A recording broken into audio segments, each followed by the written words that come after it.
ॐ संगतिः सज्जनैः कानुशतजन्मार्जितैरपि एकक्षणं व्यतीतं च नष्टं सप्तदिवौकसाम् इति पावनं मंत्रं जपदामस्माकं मानसे सत्संगस्य महिमा निरन्तरं प्रवहति।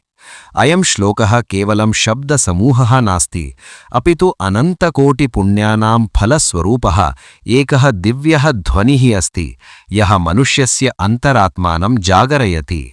अस्मिन् संसारे सुलभं सर्वं भवति, किन्तु सत्पुरुषाणां संगतिः अतीव दुर्लभा वर्तते, या शतकोटिजन्मनां सुकृतैः एव लभ्यते।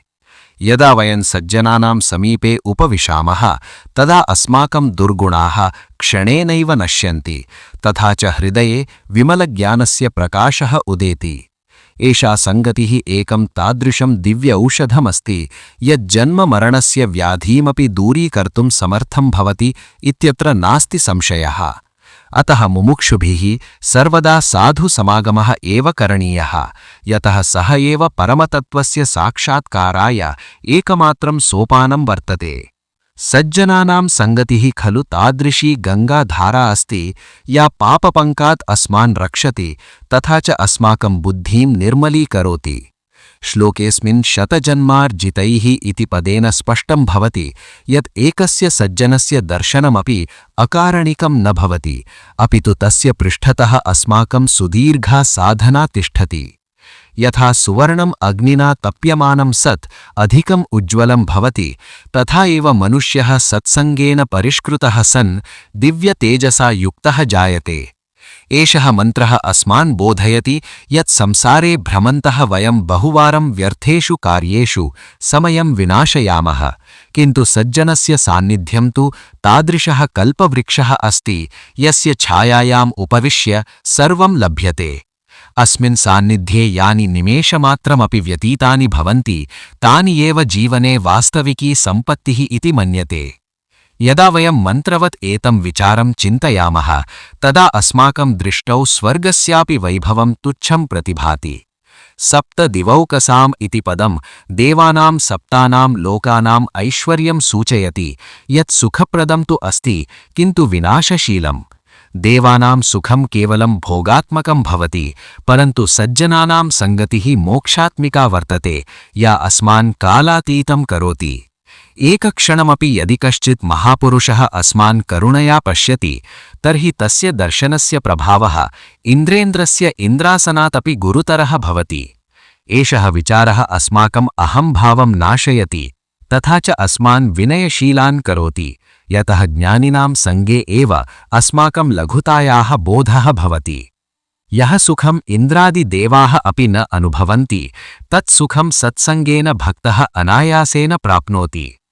अस्मिन् जगत्यस्मिन् सत्सङ्गतिहेव पारसमणिः कथ्यते, यः लौहमयं मनुष्यं स्वर्णमयं करोति। एतस्य मन्त्रस्य निरन्तरं मननेन अस्माकं चित्ते शान्तिः उत्पद्यते, तथा च वयम् अनुभवन्तः भवामः यत् संसारे सारभूतं किमस्ति। ये नराः महात्मनां वचनानि शृण्वन्ति तेषां श्रवणमेव तीर्थस्नानसदृशं भवति। एकक्षणं व्यतीतम् इति वाक्येन कालस्य सूक्ष्मतमः अंशः अपि महिमान्वितः कृतः अस्ति। एकः क्षणः अपि यदि सत्यस्य अन्वेषणे व्यतीतः भवति तर्हि सः क्षणः अनन्तकालं व्याप्य तिष्ठति। न हि तादृशं सुखं वैकुण्ठे न च कैलासे लभ्यते, यादृशं सुखं सत्सङ्गिनः निमिषमात्रमपि अनुभवन्ति। एतदेव कारणमस्ति यत् ऋषयः मुनयश्च सर्वदा सज्जनमैत्रीम् एव प्रार्थयन्ति। मन्त्रस्य गाम्भीर्येण सह वयं पश्यामः यत् सज्जनानां स्वभावः चन्दनवत् शीतलः भवति। तेषां संस्पर्शेण अस्माकं क्रोधाग्निः उपशाम्यति, तथा च मनसि भक्तिभावः जागर्ति। शतजन्मार्जितैः पुण्यैः विना तादृशः योगः कदापि न संघटते। अस्माकं जीवने अनेकवारं वयं धनधान्यादीनां संग्रहं कुर्मः, किन्तु तानि सर्वाणि मरणकाले अत्रैव त्यक्तव्यानि भवन्ति। परन्तु सज्जनस्य संगात् यत् संस्कारबीजम् अस्माकं हृदये वप्तं भवति तज्जन्मजन्मान्तरेष्वपि अस्मान् अनुसरति।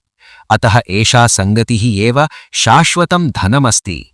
यः जनः क्षणमात्रमपि साधुना सह वार्तालापं करोति तस्य ललाटे सौभाग्यस्य रेखाः स्वयम् उदेति। एषः मन्त्रः अस्मान् प्रमादात् उत्तिष्ठितुं प्रेरयति। भगवान् शङ्कराचार्यः अपि उक्तवान् यत् क्षणमिह सज्जनसङ्गतिरेका भवति भवार्णवतरणे नौका।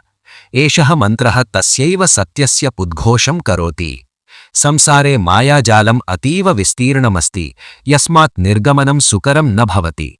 तादृशे समये सज्जनस्य सङ्गतिः एव सा नौका भवति, या अस्मान् अज्ञानसागरात् पारं नयति। यदा वयम् एतं मन्त्रम् उच्चारयामः तदा अस्माकं प्रत्येकम् उच्छ्वासः अपि सत्सङ्गमयः भवेत् इति भावः जागर्ति। देवानां भोगविलासाः केवलम् इन्द्रियतृप्तिं कुर्वन्ति, परन्तु सज्जनस्य दर्शनं तु आत्मतृप्तिं ददाति। अतः इन्द्रपदमपि सत्सङ्गस्य पुरतः तृणवद् भासते। एषः विवेकः यदा मनुष्ये जागृतः भवति तदा सः संसारस्य मोहात् मुक्तः जायते। श्लोकस्य भावार्थः अस्मान् कर्मसिद्धान्तस्य गूढरहस्यमपि ज्ञापयति। सज्जनानां प्राप्तिः न तु आकस्मिकी घटना अस्ति, अपि तु सा अस्माकं दीर्घकालीनस्य सत्कर्मणः सुमधुरं फलं वर्तते। शतजन्मार्जितैरपि इत्यनेन अस्माकं धैर्येण सह शुभकर्माणि कर्तुं प्रेरणा लभ्यते। यदि अद्य वयं सन्मार्गगामिनः भवामः तर्हि भविष्ये अस्माकं सङ्गतिरपि श्रेष्ठैः पुरुषैः सह भविष्यति। सज्जनानां चित्तं नवनीतमिव कोमलं भवति, ते परदुःखेन दुःखिताः भवन्ति। तादृशानां सान्निध्यं लब्ध्वा कः पुरुषः धन्यतां न गच्छेत्। अतः अस्मिन् मन्त्रे कालस्य माहात्म्यमपि प्रदर्शितमस्ति, यत् कथमपि एकः क्षणः अपि व्यर्थः न स्यात् यदि सः सत्सङ्गे उपयुज्यते। यथा मरुस्थले जलस्य बिन्दुः अतीव प्रियः भवति, तथास्मिन् कलियुगे सत्सङ्गस्य महिमा अपि अनुपमः अस्ति। अत्र सर्वत्र कपटः स्वार्थः च व्याप्तः अस्ति। तादृशे मलिने वातावरणे सज्जनः एव शीतलछाया सदृशः अस्ति। एषः मन्त्रः अस्मान् सावधानं करोति यद्वयं बाह्यम् आडम्बरं विहाय अन्तःकरणस्य शुद्धये प्रयतामः। सज्जनानां सहवासेन अस्माकं वाणी मधुरा भवति, व्यवहारः च श्रेष्ठः जायते। यः आनन्दः भगवतः कथायां लभ्यते सः एव आनन्दः तस्य प्रियभक्तानां सङ्गे अपि निहितः अस्ति। अतः सत्सङ्गः एव साक्षात् ईश्वरस्य साक्षात्कारः इति वक्तुं शक्यते। एषा सङ्गतिः अस्मान् पशुत्वात् मनुष्यत्वं प्रति तथा च मनुष्यत्वात् देवत्वं प्रति नयति। अस्मिन् जपे वयं पश्यामः यत् सप्तदिवौकसाम् इति शब्दः अस्मान् कालस्य अनित्यतां स्मारयति। स्वर्गादपि पतनं निश्चितमस्ति यदा पुण्यानि क्षीयन्ते। क्षीणे पुण्ये मर्त्यलोकं विशन्ति इति गीतायाः वचनमस्ति।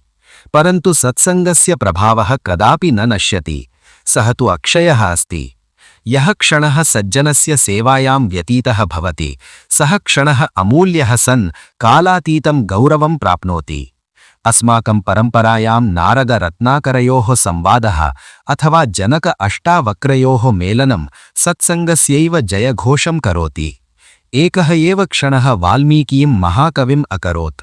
अतः मन्त्रस्यास्य पुनः पुनः उच्चारणम् अस्मान् तस्मै एकक्षणाय सज्जीकरोति, यः अस्माकं जीवनस्य समग्रं चित्रं परिवर्तयितुं शक्नोति। अन्ते एषः मन्त्रः अस्मान् पूर्णतायाः सन्देशं ददाति। सज्जनानां सङ्गतिः एव जीवनस्य परमं सौभाग्यमस्ति इति निश्चित्य वयं स्वकीयम् आचरणमपि सज्जनवत् कुर्यामः। अस्माकं सङ्गतिः कस्यचित् कृते दुःखदायिनी न भवेत्, अपि तु सुखदायिनी भवेत्। यः जनः अहोरात्रं सत्सङ्गे निमग्नः भवति तस्य कृते अत्रैव स्वर्गः, अत्रैव च मोक्षः अस्ति। शतजन्मार्जितं पुण्यं सत्सङ्गरूपेण फलं ददाति इति ज्ञात्वा अस्माकं श्रद्धा अधिका दृढा भवति।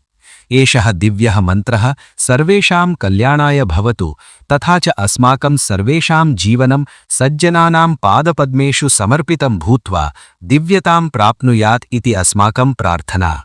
ओम शान्तिः शान्तिः शान्तिः।